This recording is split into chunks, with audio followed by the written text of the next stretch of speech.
Major crimes down by 54%, according to the National Security Minister. The former health minister expressing concerns for the country's debt level and fallen nurses' families to get honorariums on their behalf. Good evening, everyone. I'm Lissy Bastian with your JCN News for this Wednesday, June 9th. Thanks for staying with us. Under the Minnis-led administration, major crimes have reduced to more than half. This coming from National Security Minister Marvin Dames as he delivered his contribution to this year's fiscal budget debate in the House of Assembly this morning. With the details, we go to our Leah Cooper. Police records indicate that between 2017 and 2020, 18,332 incidents of major crimes were reported to the police. For the previous period, that's 2012 to 2016, National Security Minister Marvin Dames says there were 40,108 incidents of dangerous crimes reported. This, he says, reflects a 54% decrease over the previous period. For the offense of murder, Mr. Speaker, between 2017 to 2020, there were 430 incidents reported during the period. For the previous period, between 2012 to 2016, there were 609 incidents of murders reported, a decrease of 179 incidents over the previous period, or 29% decrease. In other words, under this Minnis-led administration, murder incidents decreased by 1/3. For the offense of armed robbery, Minister Dames says between 2017 and 2020, there have been some 1,893 incidents recorded by the police. For the previous period, he says there were 4,798 incidents. So, in other words, Mr. Speaker, armed robberies would have been reduced by some 61% under this Minnis-led administration. On the offense of rape, Minister Dames says there's been 194 incidents reported by police. The previous period's records show a total of 438 incidents reported. We have successfully, as a government, with the aid and assistance of our law enforcement agencies, reduced rape in this country by some 56% under the Minnis-led administration. So rapes were reduced by more than half, Mr. Speaker. Mr. Speaker, however, it is not lost on us that 2019 we had 37 reported murders, and during 2020 there were 50, which was an upswing in the reported murders. But nevertheless, when you take the cumulative period, rates would have been reduced by more than half, 56% as a matter of fact. The National Security Minister says housebreakings stand at a total of 4,028 during the Minnis-led administration's term in office, while 9,226 incidents were reported under the previous administration. That's a decrease of 56%, according to Mr. Dames. 1,250 firearms were seized during Mr. Dames' term in office, while it's reported that the previous administration seized 2,019. That's a 38% decrease, according to the minister. He says the police force's work in this area was especially commendable, and here's why. Between 2019 and 2020, the police reported a more than 40% decrease in detected gunshots across New Providence. From January to May 2021, the period under review, there have been 129 firearms and 1,806 rounds of ammunition seized. Included in that seizure were 105 pistols, 9 revolvers, 4 shotguns, and 11 high-powered rifles. And these high-powered rifles, Mr. Speaker, are of great concern to us, and certainly the Royal Bahamas Police Force, because as you can see, one incident that we would have experienced early in the year where we had multiple persons shot and killed. And so there is an effort currently being undertaken by the police to focus in this area. He says with the aid of local and international partnerships, technologies like ShotSpotter, and intelligence-driven policing, the police force continues to reduce the amount of firearms on the streets. Minister Dames, though there's still a long way to go, he commends the commissioner and his officers for the work that they continue to do. Reporting for JCN News, I'm Leah Cooper. The government cannot be the engine for sustained growth. This coming from Elizabeth Member of Parliament Dr. Dwayne Sands on Wednesday during his contribution to the fiscal year's budget debate.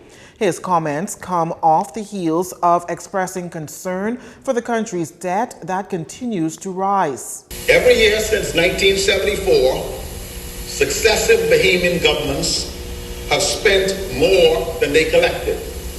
Every single year. The national debt, which was $108 million in 1974, doubled in 1977 to $218 million. It doubled again in 1982 to $443.6 million. Doubled again in 1990, $924 million. By 1999, it was $1.9 billion. By 2009, it was $3.9 billion. And in 2017, $7.884 billion. Dr. Sands further notes that the total addition to the debt under F&M government was $3.1 billion and $4.6 billion under the PLP administration. However, he notes that raw numbers are difficult to compare year to year or decade to decade, as the buying power of $1 in 1974 would require $5.64 today.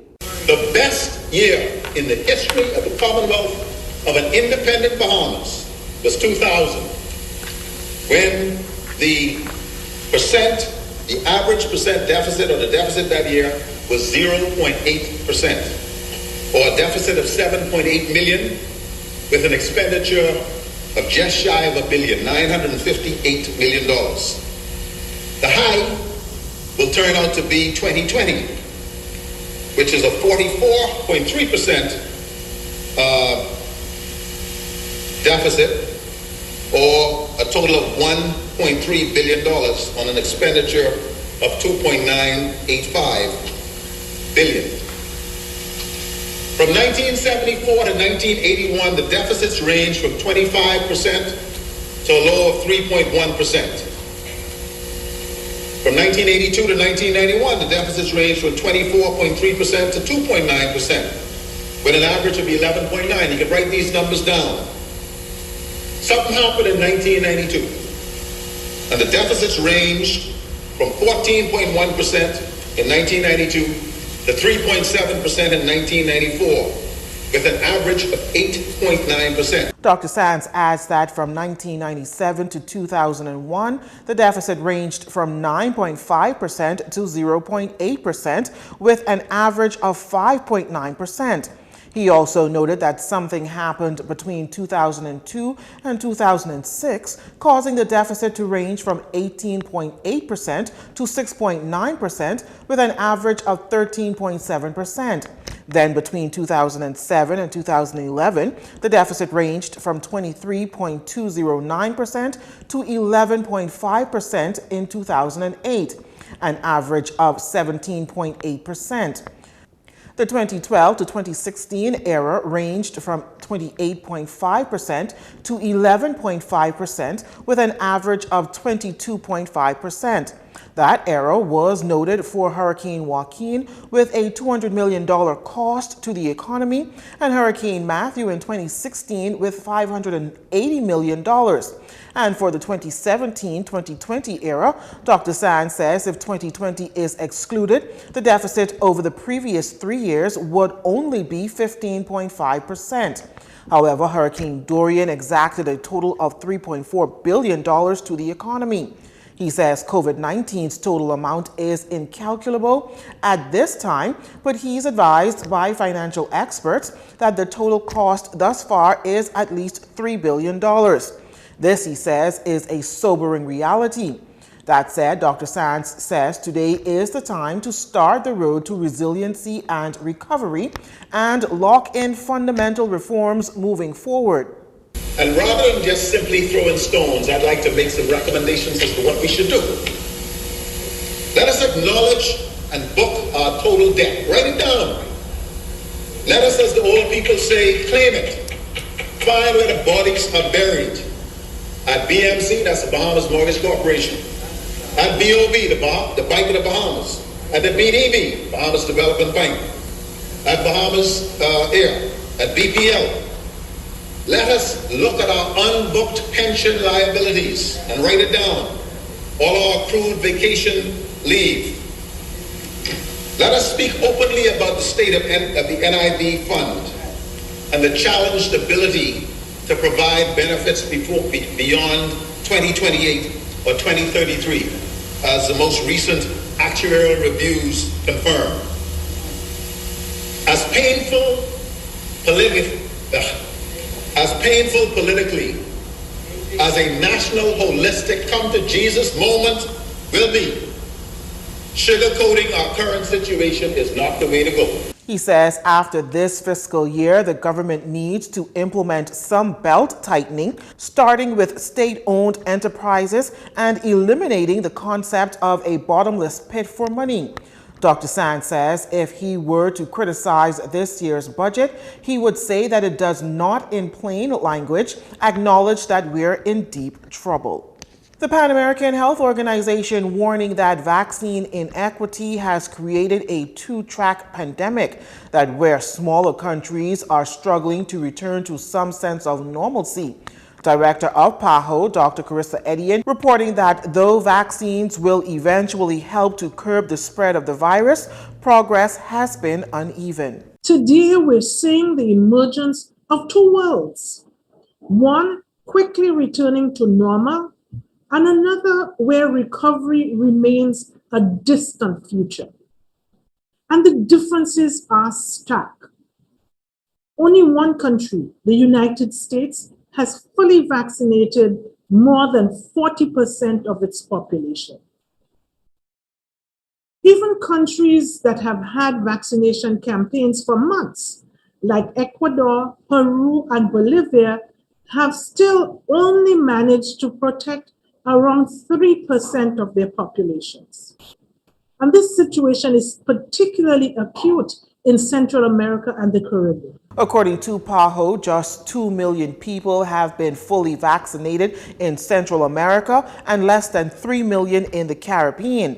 Dr. Etienne says that unfortunately, vaccine doses are concentrated in the hands of a few nations, while other countries wait for doses to trickle down.